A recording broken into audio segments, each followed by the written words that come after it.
In this lesson, we're going to continue discussing ebooks.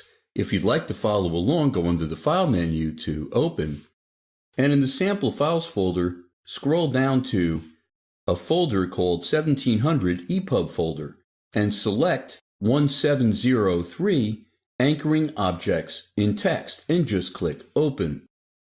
What do anchored objects have to do with ebooks? They can help you refine the order of objects in an EPUB by making these objects part of the flow of the text. An anchored object acts like a character within the flow of the text. So the object will appear right after its insertion point when you export to EPUB. We talked about anchored objects in an earlier lesson, and I mentioned the old way to anchor objects. It was extremely time-consuming. Let's review Adobe's faster way to anchor objects introduced in CS 5.5, mostly because of EPUBs. And there's no cutting, no pasting, no dialog boxes, and no positioning of objects afterwards.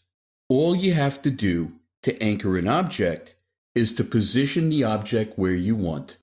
And let me just scroll down to page 2 and zoom in. I already have this object positioned exactly where I want it in the text.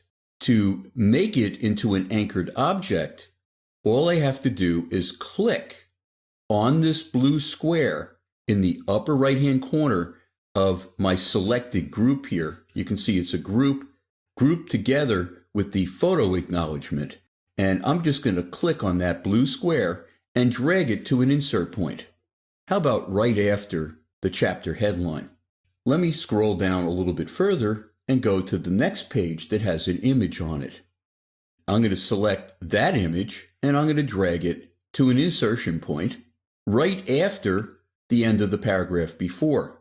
What this is going to do, this text is already part of an article in the Articles panel. This is determining where the image will fall in the flow of text within that article. Let me scroll down a little bit further. The next chapter is the contents and then the basics. Let me click on this image and click and drag from the blue square to the end of the paragraph above it. So this image will appear right before the subhead. Let me go down a little bit further to the next image, and you can see this is a group. It actually has a caption that's part of that group, and it works with groups as well. I'm going to click from the blue square and click and drag to the end of the paragraph before. And I'm going to scroll down to the next page and do the next image and click and drag to the end of the paragraph before. Do the same thing with this next image, click and drag to the end of the subhead, and scroll down a little bit further. With this image, do the same thing, click and drag the blue square to an insert point at the end of the paragraph before, and scroll down a little bit further. And here I want to insert this right after the subhead. And last but not least, I'm going to click and drag from the blue square in this group to the end of the subhead. Now I have the order of my text determined by the Articles panel and the order of the images determined by anchored objects within each article in the Articles panel.